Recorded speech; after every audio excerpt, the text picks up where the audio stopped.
প্রকাণ্ড আর্ট পেপারে পেন্সিল দিয়ে আঁকা হচ্ছে সুন্দর নকশা। সে নকশা অনুযায়ী দক্ষ হাতের সুতোর বুননে তৈরি হবে শতরঞ্জি আর কার্পেট। তাতে ফুটে উঠবে জামদানি প্রিন্ট সহ নান্দনিক আরও ডিজাইন। কারো পা বাঁকা, আবার কেউ বলতে পারেন না কথা, কিন্তু সেজন্য থেমে নেই তাদের জীবন। প্রতিবন্ধকতার মতো কঠিন চ্যালেঞ্জ মোকাবেলার যেন পণ করেছেন তারা। বিভিন্ন ধরনের কারুপণ্য তৈরি করে তারা হয়ে উঠছেন স্বাবলম্বী। এমনকি তাদের তৈরি কারুপণ্য রপ্তানি হচ্ছে বিদেশেও। প্রতিবন্ধী নারীদের হাতে তৈরি কার্পেট ও শতরঞ্জি ফ্রান্স, অস্ট্রেলিয়া, কানাডা সহ বিশ্বের 12টি দেশে রপ্তানি করা হচ্ছে। এছাড়াও জাপান, বেলজিয়াম, জার্মানি, ইউরোপ, আমেরিকার মতো দেশও রয়েছে।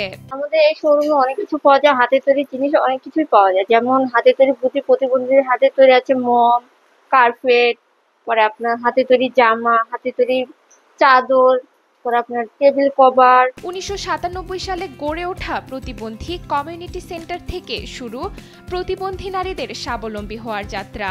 ময়মনসিংহ নগরীর ঈদগাহ মাঠের কাছে গড়ে ওঠে এ প্রতিষ্ঠান। 2004 সালে সেখানে কাজ শিখতে আসেন প্রতিবন্ধী শেফালী আক্তার।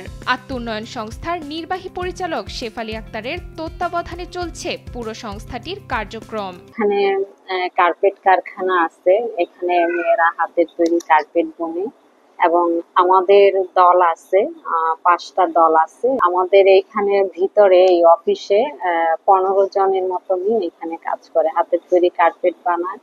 এরপরে আমাদের এখানে টেইলরিং আছে, একটা শোরুম আছে, অফিস আছে। তো আমাদের কার্পেট গুলো মূলত দেশের বাইরে যায় এবং সিক্কা গুলো দেশের বাইরে যায়। যদি সরকারের সাপোর্ট করতো, নজর দিত আমাদের মার্কেটিং এর বিষয়টা, তাইলে আমাদের প্রতিবন্ধী নারীদের জন্য বিশেষ করে ভালো হতো। প্রজাপতি ক্রাফট নামে রয়েছে তাদের নিজস্ব শোরুম। একসময় প্রতিবন্ধকতার কারণে লেখাপড়া না করতে পারলেও এখন বেশ স্বাচ্ছন্দ্যে জীবনযাপন করছেন নারীরা। প্রতিষ্ঠানটির কর্মী প্রতিবন্ধী নেপালি চাম্বুগং জানান, জন্মের পরই পোলিও আক্রান্ত হয়ে 2টি পা অচল হয়ে যায়। এ কারণে পা পড়েনি স্কুলের বারান্দায়। 2007 সাল থেকে এই ওয়ার্কশপে কাজ করে উপার্জিত টাকায় ছোট বোনকে মাস্টার্স পর্যন্ত পড়িয়েছেন তিনি। ছোটবেলায় পোলিও আক্রান্ত হয়ে 2টা পা অচল হয়ে যায়।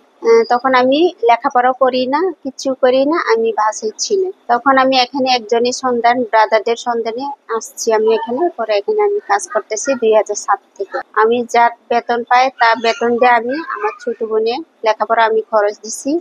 আমার ইচ্ছা ছিল আমার লেখাপড়া করার জন্য, কিন্তু আমার ইচ্ছাটা আমি করতে পারিনি। এই জন্য আমার ছোট বোনকে আমি লেখাপড়া করেছি।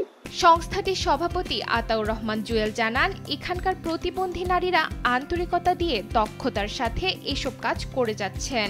প্রতিবন্ধী আত্ম উন্নয়ন সংস্থার যে প্রতিষ্ঠানটি রয়েছে, এখানে অনেকগুলো প্রতিবন্ধী নারী তারা নিপুণ হাতে তাদের কারুকার্য করে থাকে। বিশেষ করে তারা কার্পেট তৈরি করে, শতরঞ্জি তৈরি করে, অন্যান্য ওয়ালমেট সহ অন্যান্য পণ্য সামগ্রী তৈরি করছে এবং এই পণ্য সামগ্রী কিন্তু আমাদের দেশের চাহিদা মিটিয়ে কিন্তু দেশের বাইরেও চলে যাচ্ছে, আমেরিকা যাচ্ছে। বিগত 2020-এ যে করোনা এসেছিল, সেই করোনার কারণে কিন্তু বাংলাদেশে অনেক এই প্রতিবন্ধী আত্ম উন্নয়ন সংস্থার মতো অনেক প্রতিষ্ঠান কিন্তু বন্ধ হয়ে গেছে, সেগুলো কিন্তু চালাতে পারে নাই।